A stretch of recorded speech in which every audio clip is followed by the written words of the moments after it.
We're in the information age, but facts are in short supply. Reject the noise, ask bold questions, and seek the truth with FBI whistleblower and common sense extremist Steve Friend. This is the American Radicals Podcast.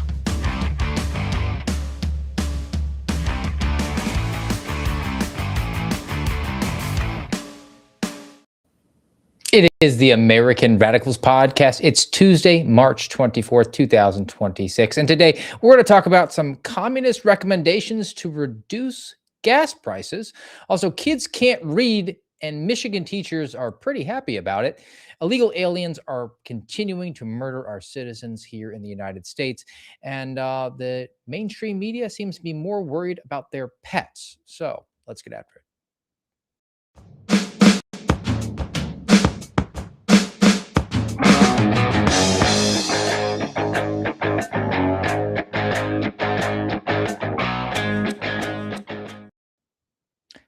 Bono, who benefits? It's Latin.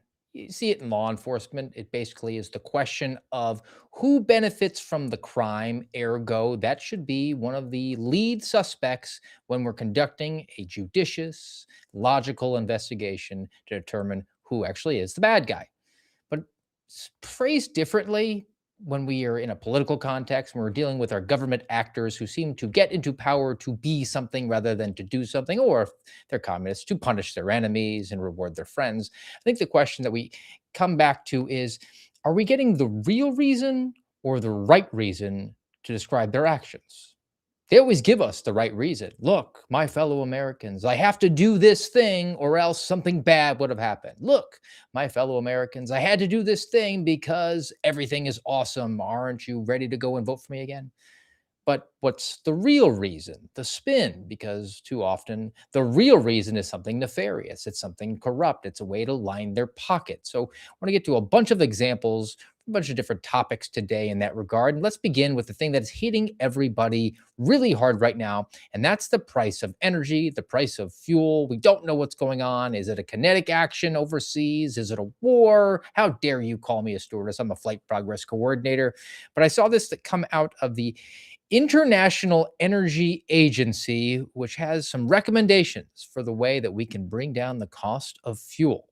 Headline: New IEA report highlights options to ease oil price pressures on consumers in response to Middle East supply disruptions. This supply disruptions because of the ongoing escapades in Iran, shutting down the Strait of Hormuz, limiting the flow of about 20% of the world's oil through that particular region. So they came up with a bunch of different recommendations, but they're not what you would think, because they have to deal with the demand side, according to the IEA. Again, the International Energy Agency.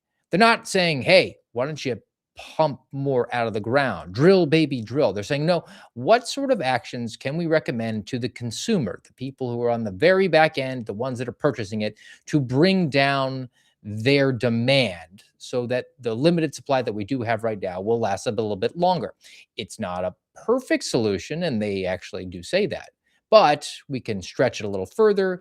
The impact of the prices going skyrocketing high, maybe they'll go up not quite as much. So here is a list of some of the recommendations that they have. There's actually 10 of them. We won't go through all 10, but I do think it's interesting that they did come up with some of them.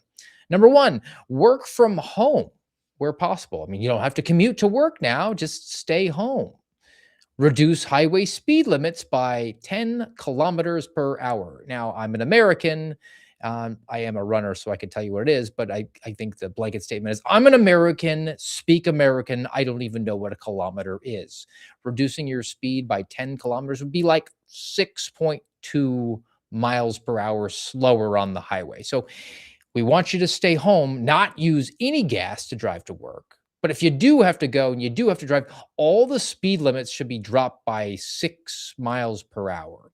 Also, encourage public transportation. You don't need to drive your personal vehicle. Hop on a bus. Alternate private car access. So, if your license plate ends in an odd number, then you're allowed to drive on Monday and Wednesday and Friday. If you end in an even number, then you can drive on Tuesday, Thursday, and Saturday, like we saw during the gas crises during the Jimmy Carter administration. Increase car sharing, so similar to the way that we're seeing use public transport. You should carpool. Have your friend drive to work today, you drive to work tomorrow. It's going to minimize the amount of fuel usage overall. Efficient driving for commercial vehicles, and the way that they want to make it more efficient is to have the big rig trucks haul less merchandise, less goods, so less deliveries going on. Avoid air travel entirely, and where possible, switch to modern cooking solutions. So get rid of that gas stove and use an electric. I think we've seen all these before. These were the recommendations out of the Green New Deal by the Alexandria Ocasio Cortezes of the world. And it was then changed later on during the Biden auto pen administration when they said it's the Inflation Reduction Act. We have to bring down inflation, and we're going to do that by dumping a whole bunch of money into the system. Didn't make sense, but it had a lot of aspects to it. Staying green, right? Also saw a lot of it about this time 6 years ago, March 2020. Stay home, stay safe. You don't need to come to the office. And remember, at the time, there were all these arguments that this could actually be a net positive for the environment. Look, we're not pumping out all that carbon into the atmosphere. So what if you need that job to feed your family and pay your mortgage? Aren't you thinking about the greater good? There's two greater goods now, right? We're staying home, staying safe so that we don't bring home the disease and kill grandma. And also, the planet's doing great because the IEA, International Energy Agency, is hardly really interested in what's best for you. That's the right reason. The right reason is, look, temporary measures. This isn't going to be long term. Maybe we could do this for 2 weeks to stop the spread or something, and then we'll just go back to normal. And then after 2 weeks, just wait 2 more weeks. And then it'll be 30 days. And then it'll be a year, right? The same thing keeps repeating itself. That's the right reason. The right reason is we want to save you a couple of pennies here on the price of the pump. Here's some recommendations for you, just to bring down your demand. Logical, commonsensical, you could say. But what's the real reason? And to figure out what the real reason is, you actually have to dig in a little bit into what the International Energy Agency is all about. So I did. Now, from what part of their page was this that I found it? It was on their topics of climate change. And anytime anybody's using climate change, you kind of know that's code speak for communism. Energy and climate.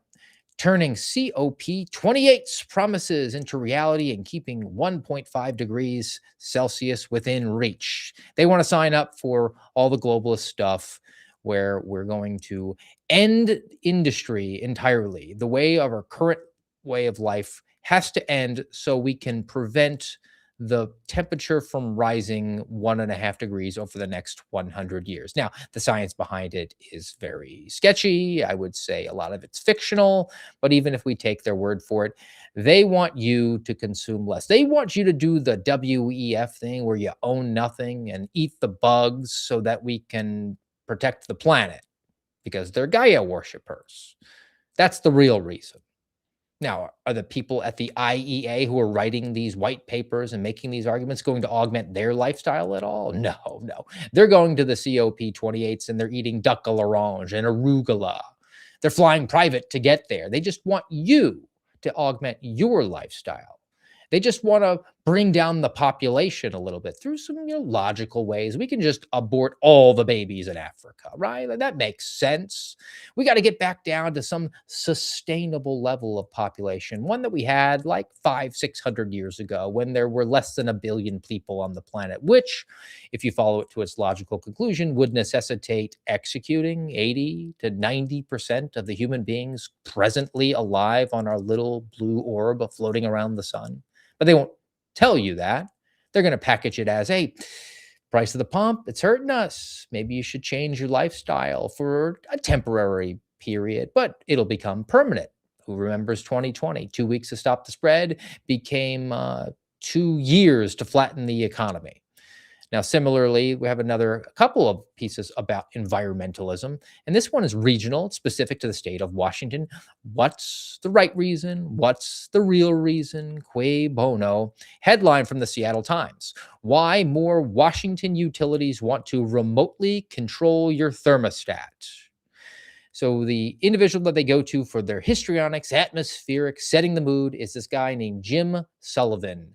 At 6 p.m. on a recent chilly Tuesday, Jim's thermostat in his home automatically turned down to 60 degrees. Clearly, Jim is tougher than at Real Steve Friend. 60 degrees is Arctic. No, no, no, no, no, no. But I don't live in Washington State. I live in the land of milk and honey, where this isn't a thing, where the utility company can change remotely your thermostat. Control anybody? Well, what's the right reason? So they go into a whole bunch of reasons that Washington State has to propose this. It's voluntary for now, voluntary until it becomes compulsory. Like, you should wear a mask. It would be good. It's not for you, it's for others. Voluntary until it becomes compulsory. Now, there's a couple of reasons for this. One is policies in the state of Washington. That's ceded territory. That is a communist enclave. They are all down for the IEA, International Energy Agency's ideology about worshiping at the altar of Gaia because there's a hole in the ozone layer and acid rain or other reasons that they can list off. So they have tried to divest themselves from those dirty, carbon producing fossil fuels and embrace new alternative energy like wind and solar. The problem, though, with those particular things is the technology's not there and they're not steady. I mean, the sun's not out all the time, right? So solar's not really a thing you can do 24 hours a day. And when the temperature drops down and there's freezing, the wind turbines don't turn. So you're not getting that wind energy. And those sorts of pitfalls just happen to coincide with when energy consumption is at its highest. So people come home in the evening time and their house hasn't had the thermostat up to a livable temperature, during the day. If you're at the workplace, if you're allowed to drive, we'll say, your house could be at 60 degrees. It's not bothering you at all. It's actually saving you a little bit of money. It makes a little bit of sense. But when you come home in the evening time, especially when the sun's gone down and solar is not available, you need that juice coming out of the wall. You're going to turn the heat up. You're going to start cooking. You're going to maybe turn on some Netflix. You're going to demand more energy at that time. And because we don't have the technology to hold on to the solar energy and the wind energy that's gathered, it's basically just, we've gathered it, you have to consume it now or it goes away. Then those alternate energies are not available. So we have to suck up the fossil fuels, which Washington State is trying to divest from entirely. Now, they're offering time use rates. Time of use rates, sorry. Time of use rates would mean that if you use energy that you pay for at times that it's not peak, let's say instead of coming home at night and jacking up the thermostat, you keep it low. And then when energy use is not big during the day, let's say you work from home, your use of energy would not be costing you as much. That's still voluntary right now if you want to opt into it. But Jim Sullivan is perfectly happy with it. Well, he lives in Washington State, so you can kind of guess where his politics are. And they polled out in the state of Washington just how their citizenry felt about it, and they want to represent it to you. Again, through the context of right reason versus real reason. The right reason, trying to bring down the cost, trying to be good stewards of the environment. So all but 2 of the 70 people that the Seattle Times interviewed or polled for this piece, again, headline, Why More Washington Utilities Want to Remotely Control Your Thermostat. All but 2 of the 70, so like 3%, responded that the programs of the time of use rates said that they supported them. They like this. They like giving away their authority to the utility company to change their thermostat.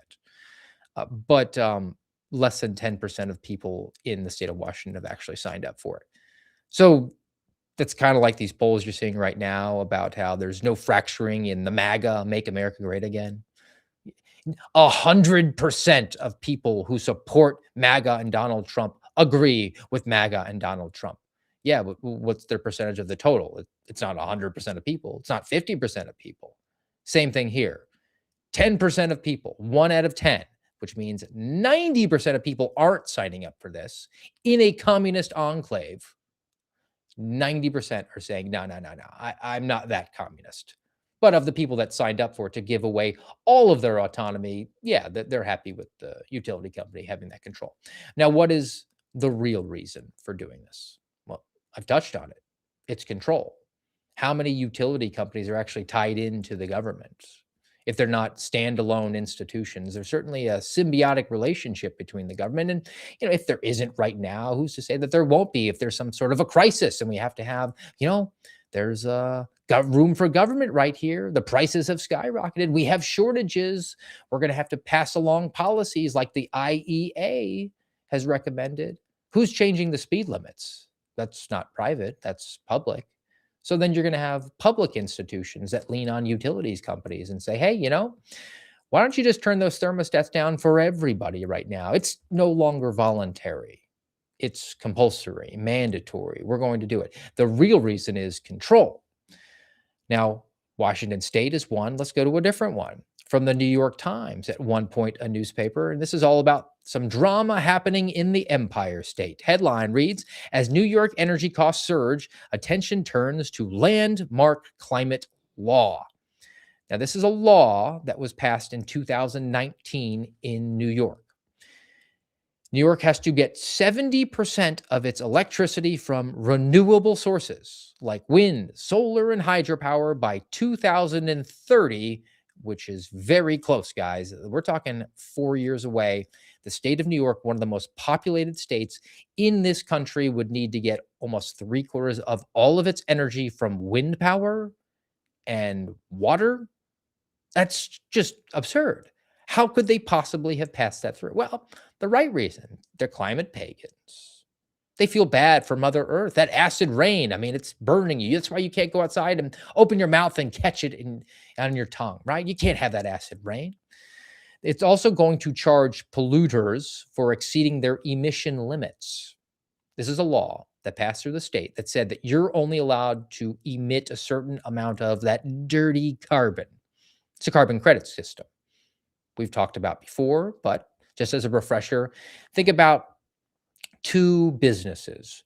One is manufacturing automobiles, and the other one is a shoe shining business. Who is going to emit more carbon?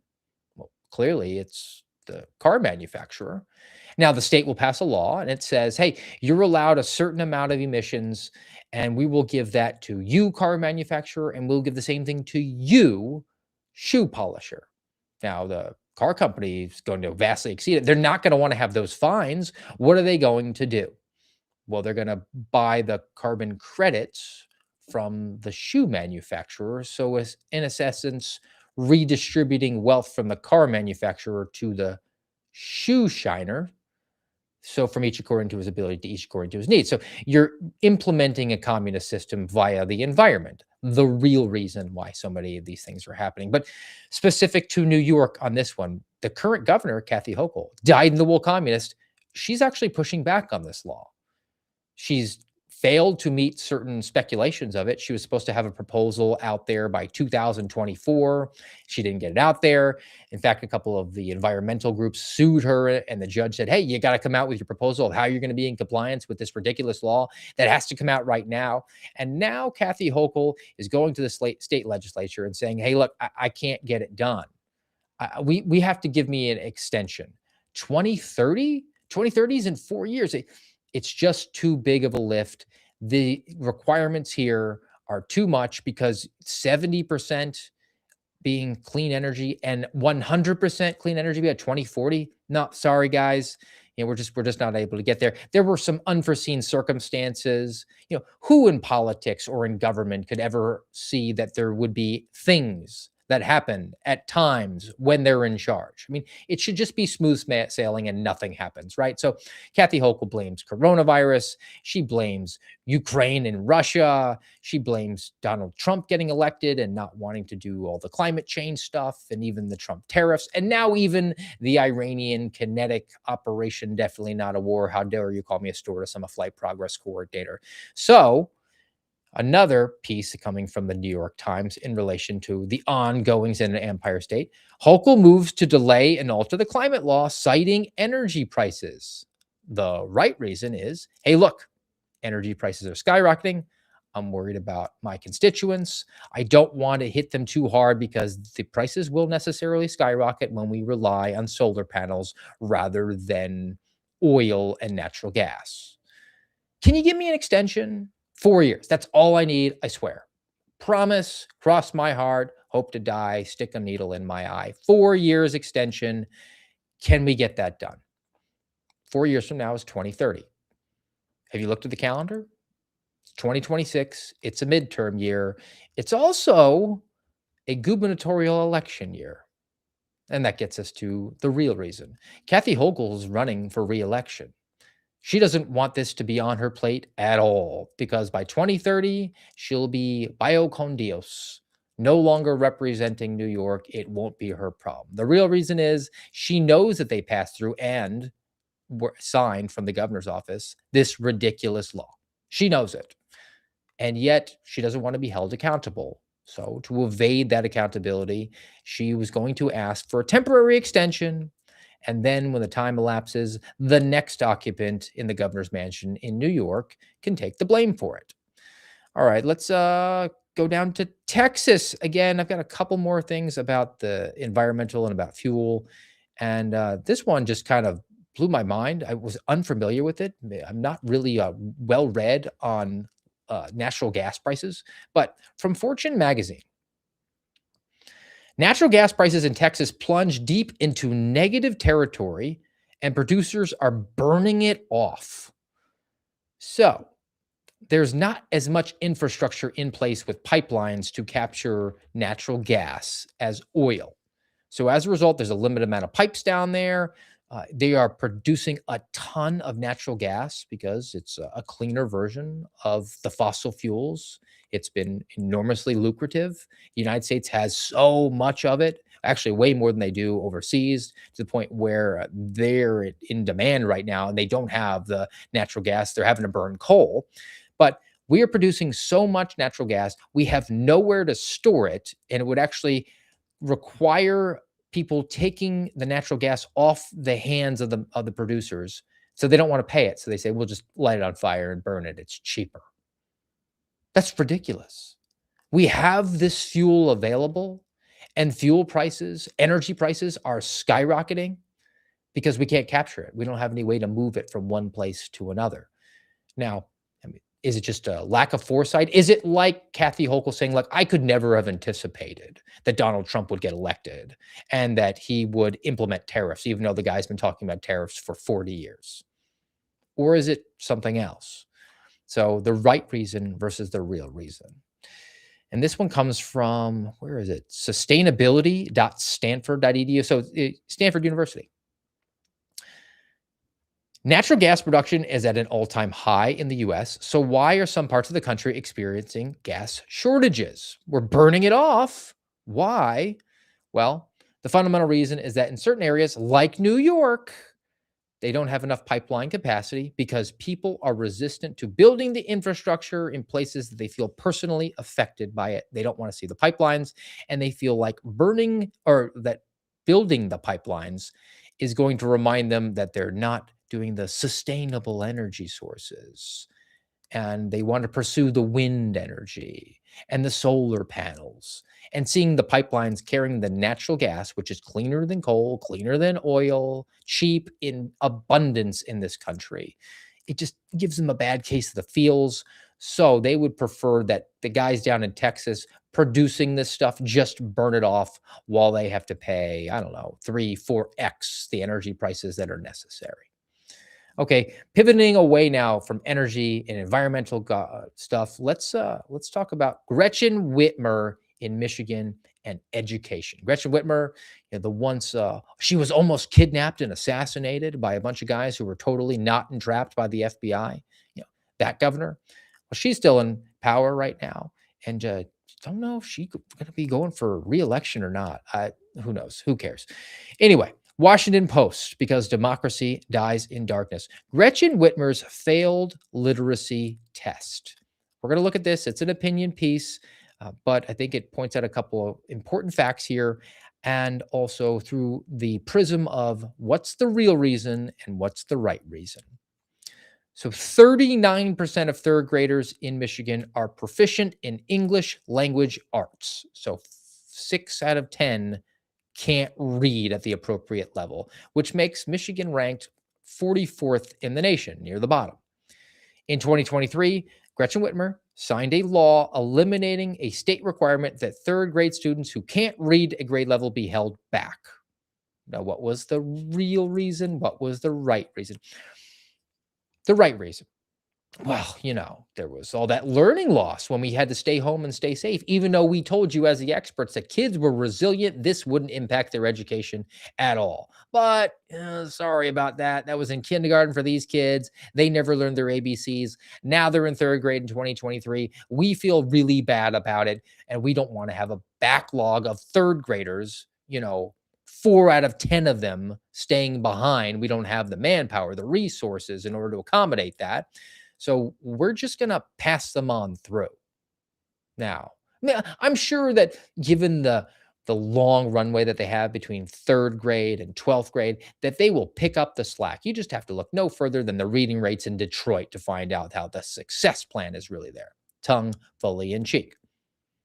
The right reason. You feel bad for the kids. There's a stigma attached. You don't want a stigma attached to them being retarded or illiterate, right? We feel bad for them. But Gretchen Whitmer's pushing them on through, and there's going to be some additional things there. They're going to do some screening of the kids to make sure as they're matriculating from kindergarten to third grade that they're up to par. We're going to come up with a new approach to learning that I'm sure was billed to the state of Michigan by some expert saying, hey, look, we're going to conduct some research. It's going to be grounded in, as they call it, the science of reading. We're going to get everybody up to speed. So they'll spend oogles of taxpayer money on this program. And then also, there's going to be a call for universal pre-kindergarten and more state funding for reading curriculum. So more government. Now we're getting into the area of the real reason. The right reason was no stigma. We feel bad. We have a lot more bandwidth and latitude here. It doesn't have to be done by third grade. But what's the real reason? More government spending, of course, number one. But there's even more nefarious real reason attached to that, because the teachers' unions in Michigan are fully in support. Michigan Education Association, largest teachers' union in the state. And they are pressuring Gretchen Whitmer to not rethink the passing of third graders who can't read on to fourth grade. Why? They represent teachers who theoretically have the interests of kids in mind, right? No. The unions, the teachers' unions specifically, nationwide and directly in the state of Michigan, they're interested in their own outcomes. They want to do things like send kids home, do Zoom school, and then get paid for 2 years of not actually teaching. And they don't care if the kids learn to read or not. And they also are interested in their access and their power. So the real reason, as it comes down to, as most, que bono, the governor benefits herself. This is a piece from Fox News from 2022. Top teachers unions spent at least $2.25 million to reelect Whitmer in Michigan. Keep those unions happy. Keep those donations flowing in so the teachers don't have to teach and you get reelected. You scratch our back, we'll scratch yours. All right, let's talk about some illegal alien stuff. New York Times headlines this one, and this is tragic. Suspect in Chicago's students' killing was in the U.S. illegally, according to the Department of Homeland Security. Victim here, her name is Sheridan Gorman, killed while walking outside of Loyola University in Chicago. Now, the Department of Homeland Security said that this dude was allowed into the country under the Biden administration. He'd been arrested multiple times and then set free because it's Illinois, it's Chicago, sanctuary city, sanctuary state. And the New York Times is, I mean, a little bit sad for the student, but they really are more interested in saying mean things about the current presidential administration because Donald Trump is mean, orange, and literally Hitler. So just a little flavor of what the New York Times, at one point a newspaper, felt compelled to share with its dear readership. As Miss Gorman's family and friends grieved, her death was thrust into the nation's contentious immigration debate on Sunday when the Trump administration said that a man arrested in connection with the killing was from Venezuela and in the United States illegally. Hundreds of immigration agents were sent to Chicago area last year where they made hundreds of arrests, clashed repeatedly with protesters, and engaged in conduct that alarmed federal judges. So we feel bad and all that this woman was murdered by an illegal alien who never should have been here to begin with. But really, what you should be worried about is how the aggressive deportation efforts have been conducted in the sanctimonious sanctuary territories like Illinois and Chicago specifically. It's made the pearl clutching at the federal judicial level just so much. They can't even. How could you possibly do one of the few things that the American people expect of its government? One of the few things that the American people demanded in 2024 when they went and voted for the mean orange, literally Hitler candidate to become the president again. The real reason is that the New York Times wants 30, 40, 50 million illegal aliens to remain in this country.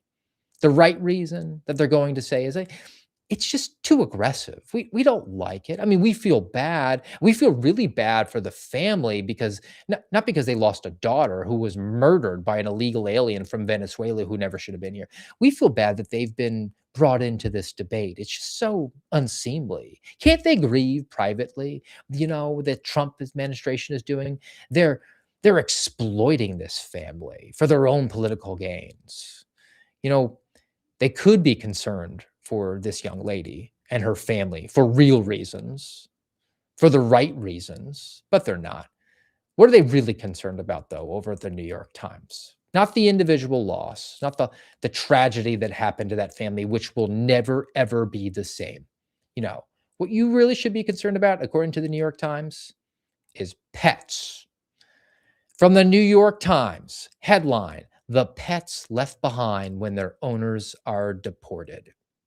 Yes, this is a serious article in the New York Times. The paper of record, the old gray lady, is very worried about illegal aliens' pets when they get scooped up and deported.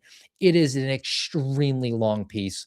I will not read it all, but I'm going to read some chunks of it because it's gross, but at the same time, guys, it's hilarious. Okay. So, federal agents have conducted large-scale crackdowns in New Orleans, Chicago, LA, Minneapolis, smaller roundups in Hawaii and Maine. Hundreds of thousands of immigrants have been arrested. You mean illegal aliens, New York Times? I'll have to edit that in for you. Most have remained locked up. Many have been deported. Left behind have been their dogs, cats, and bunnies, even chickens, according to pet rescue groups and animal control agencies. Many immigrants are afraid to leave their homes, so there's volunteers who are bringing them supplies for their pets. Quote, what many Americans don't realize is that there are companion animals being left by families that disappeared overnight, said Maria Thomas, president of Rolling River, which has been scrambling to find foster and adoptive families for dogs and cats in New Orleans. Even after leaving the U.S., some families hold out hope of being reunited with their pets. It can be complicated and costly. So they go into medical exams and travel documents in order to reunite deported illegal aliens with their chihuahuas. And it's thousands of dollars. So because these illegal aliens are being deported to these indigent countries, and I presume that they are not in the upper class economically like typical New York Times readers are. They can't come up with the money. So they come up with this $4,500 for this dog, but a Guatemalan man had to surrender it. And then another guy had to surrender his two cats, and he wept when he said goodbye. Quote, he adored those cats. They loved him. Exactly how many displaced pets here are impossible to quantify. You know what we should do? We should fund a government study to find out how many illegal aliens' pets have been left behind. The real reason and the right reason. The right reason, which is ridiculous, is that the New York Times wants its readership, and now you, AMRAD pods, to feel bad for the illegal alien pets because they didn't ask for this. Don't you feel bad for them? You know, it would be far easier just to leave those illegal aliens here so they could take care of their bunnies and chickens.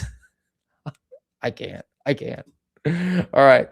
I've got a couple more that I want to get to. Nope, just one more. And it's pets and real reason and right reason.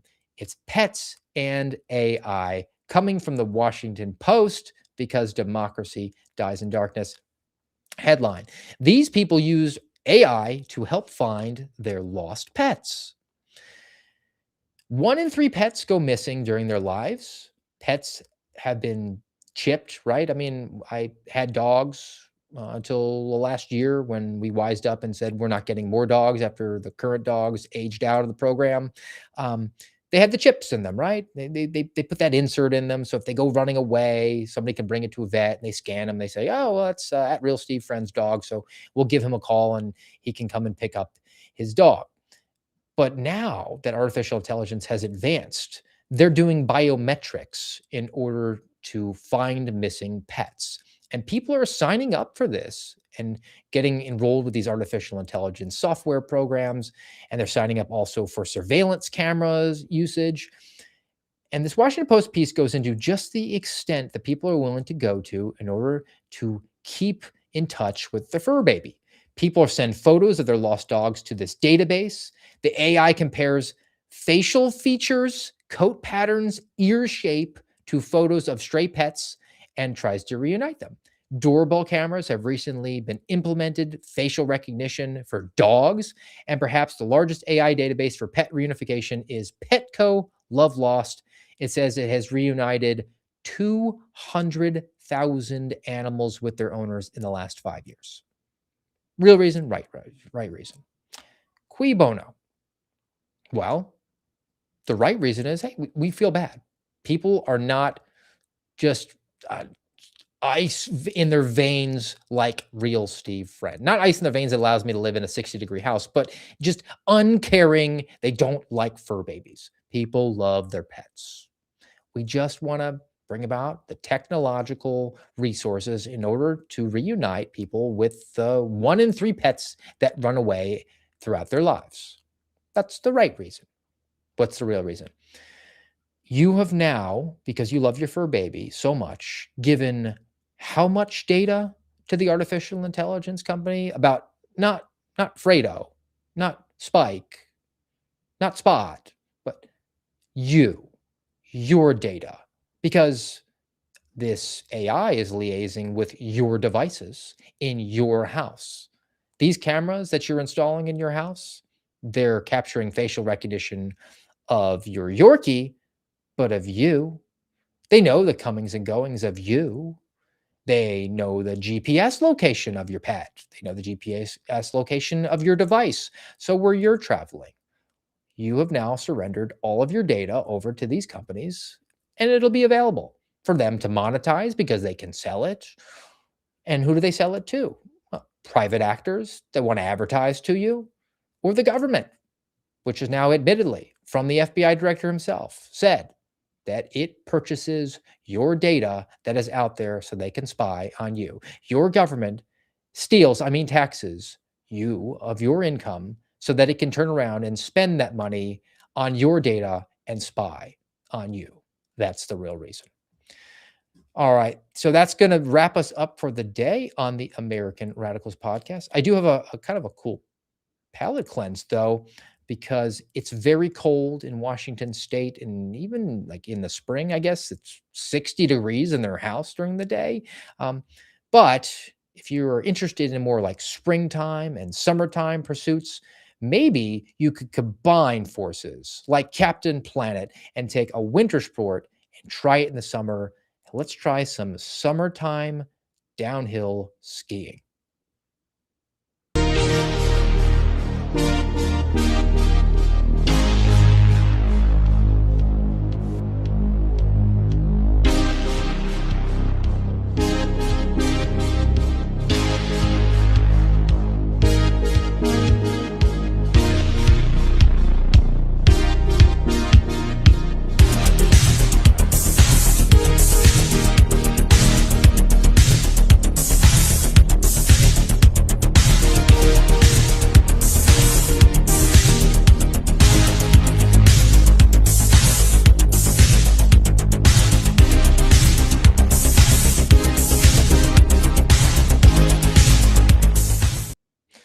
I get it. That was peak 80s, but that looked actually kind of fun. That's probably the only sort of skiing that I would ever sign up for.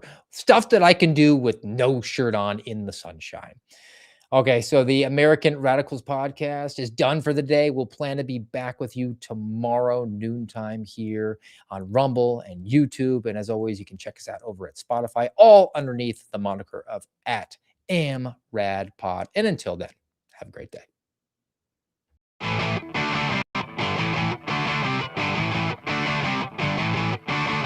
You've been listening to the American Radicals podcast. Find us on YouTube, Rumble, and X @AmRad.